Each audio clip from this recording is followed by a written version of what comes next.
وس تاسو د واتس اپ یو اکاونټ په دوه موبایلو کې هم استعمالولی شئ.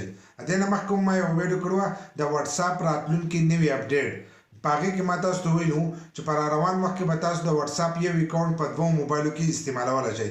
نو هغه اپډیټ چې دی دا اوس په واتس اپ کې یو ځای شوی دی او تاسو د واتس اپ یو اکاونټ چې دی هغه تاسو په دوه موبایلو کې استعمالولی شئ. د دې نه مخکې چې کومو کسانو به یو واتس اپ په دوه موبایلو کې استعمالو نو د هغې لپاره به جدا اپلیکیشن چې دی هغه یې رالوډ کوو. نو د هغې په ترو باندې ستاسو ډیټا چې ده دا شیر کېدم شو. لکه تاسو چې کوم میسیجونه تصویران ویډیوګان یو بل ته لیږل نو هغه شیر کېدم شو. یی کم کسان استعمالوي نو هغه له موبایل نه ختم کړئ. اوس په واتس اپ کې دغه آپشن یو ځای شوی دی د هغې په تور باندې ښه په اسانو سره چې دی تاسو یو واتس اپ په دوه موبایلو کې استعمالولی شئ. اکثر به ځینو کسانو تپوس دا کوو چې موږ به د خپلو ماشومانو یا د خپل کور کوم واتس اپ چې دی په هغې باندې به نظر څنګه ساتو. نو د دې په تور باندې پې تاسو نظر هم ساتلی شئ.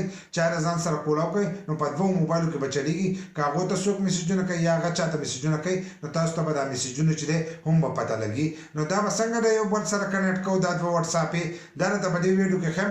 خو ویډیو چې دا به زموږ سره تر اخره پورې ګورئ. یو لایک شیر کمنټ چې دی ویډیو له به لازم د هغې لپاره چې دی تاسو په کم موبایل کې واتس اپ یو ځای کوئ نو هغه موبایل چې دی د ځان سره به کولاو کوئ. لکه اوس موږ د زیړ موبایل چې دی په دې کې اوس موږ د دې سور موبایل واتس اپ چې دی هغه په دې کې کولاوو. نو د هغې لپاره به تاسو واتس اپ چې دی خپل به کولاو کوئ چې په هغې کې اکاونټ نه موجود. ګوره ته اوس موږ د دې نه وځو د دې ځای کې نه دغه شان ته ووتو خپل واتس اپ چې دی دا یې کولاو کوو. اوس به دې کې اکاونټ چې نشته نو لاندې به تاسو ته دغه شان ښکارېږي نو تاسو به راشنه پټ او سپین لیکل چې دي دا به دغه شان ته ووایي به دې باندې به زور کوئ. چې څنګه یې زور کړو نو له پاسه د ګوټه به تاسو ته دا درې ټاکې ښکارېږي. دغه درې ټاکې چې دي له پاسه دغه درې ټاکې به ووایي نو دغلته کې به تاسو ته راغلی لینک اینډ ډیوایس دغه له پاسه لینک اینډ ډیوایس دغه چې دی دغه آپشن چې دی دا به ووایي. که ستاسو په دې کې دا نه نو خپل واتس اپ چې دی دا به اپډیټ کوئ. دغه به دغه شان ته ووایي نو دلته کې به تاسو ته کیو آر کوډ چې دی دا به تاسو ته راشي. دا اوس کیو آر کوډ چې دی زموږ به د سکرین باندې راغی د هغې لپاره چې دی اوس به موږ دا بل موبایل راولو دا به اوس موږ به دې کې سکین کوو. نو موږ دغه شان د خپل بل موبایل چې دی دا راواغستو دا به له ځان سره داسې کولاو کوئ. په دې کې به واتس اپ کولاو کوئ. چې کولاو یې وکړو نو په دې کې به هم له پاسه د ګوټه تاسو ته دا درې ټاکې ښکارېږي په دې سر باندې. تاسو دا میسیجونه وکتل چې دغه درې میسیجونه چې دي موږ ته شوي دي درو کسان دا به موږ په هغې کې یو ځای کوو. نو په دې کې به هم لینک اینډ ډیوایس دا منځنی اپشن چې دی دا به داسې ووایي چې دغه یې څنګه وویل نو په دې کې به راشنه پټه او تور لیکل چې دی دا به ووایي.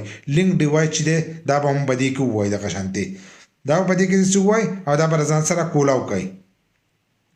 چې څنګه یې دا داسې کولاو کړو نو دا به په هغې کې ډایرکټ تاسو سکین کوئ. ګوره دا اوس موږ ته کولاو شو اوکې موږ دغه شانتې وویلو او هغه کې به اوس دا کیو آر کوډ چې دی دا به کولاو کړو دغه شانتې دغه شانتې به تاسو کولاو کوئ او دا موبایل چې دی دا به ورته ونیسئ. نو دا کم لاندنی موبایل چې دی په دې کې به د دې موبایل واتس اپ چې دی دا به کولاو چې دا اوس سکین کېده چې دی شروع شو. نو اوس دې ته د دې هغه ټوله ډیټا چې دا ور واوړې ده که تاسو وګورئ د دې دا ډیټا چې دی دا به اوس په دې کې کولاو چې په دې کې هم دغه درې میسیجونه دي درېو کسانو کړي او په دې کې هم بس په دې طریقې سره تاسو د واتس اپ یو اکاونټ په دوه موبایلو کې استعمالولی شئ. که بیا هم تاسو ته لینک اینډ ډیوایس چې دی دا نه شو کېږي د هیلپ سره اکثر ځینې کسانو ته چې دی هیلپ نو تاسو به خپل واتس اپ چې دی دا به اپډیټ کړئ. د اپډیټ کېدو لپاره چې دی پلی سټور ته به لاړ شئ هلته به اپډیټ راغلی.